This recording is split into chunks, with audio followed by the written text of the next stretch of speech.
ಯುದ್ಧದ ಅನಿವಾರ್ಯತೆ ಕಾಣ್ತಾ ಇದೆಯಾ ಪಾಕಿಸ್ತಾನ ಮೇಲೆ ಯುದ್ಧದ ಅನಿವಾರ್ಯತೆ ಇದೆಯಾ? ಯುದ್ಧ ಮಾಡಬೇಕಾದಂತ ಅಗತ್ಯ ಇಲ್ಲ, ಬಿಗಿ ಕ್ರಮಗಳು ತಗೋಬೇಕು ಅಷ್ಟೇ.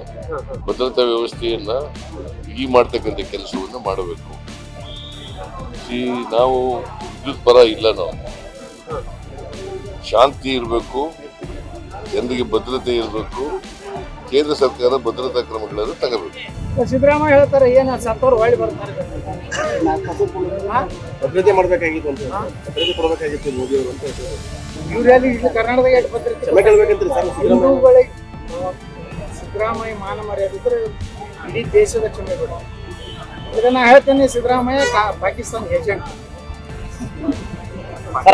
ಕರ್ನಾಟಕ ಮುಖ್ಯ ಅಂದ್ರಲ್ಲ ಪಾಕಿಸ್ತಾನ ಮುಖ್ಯ. ಅವ್ರಿಗೆ ಹೋಗಿ ಮುಂದಿನ ಸಲ ಅಲ್ಲೇ ಪ್ರಧಾನಮಂತ್ರಿ ಆಗ್ತಾರೆ. If you like this video ಬೇಗ ಲೈಕ್ ಮಾಡಿ, ಕಾಮೆಂಟ್ ಮಾಡಿ, ಶೇರ್ ಮಾಡಿ ಹಾಗೂ ಯೋಯೋ ಟಿವಿ ಕನ್ನಡವನ್ನು ಸಬ್ಸ್ಕ್ರೈಬ್ ಮಾಡಿ.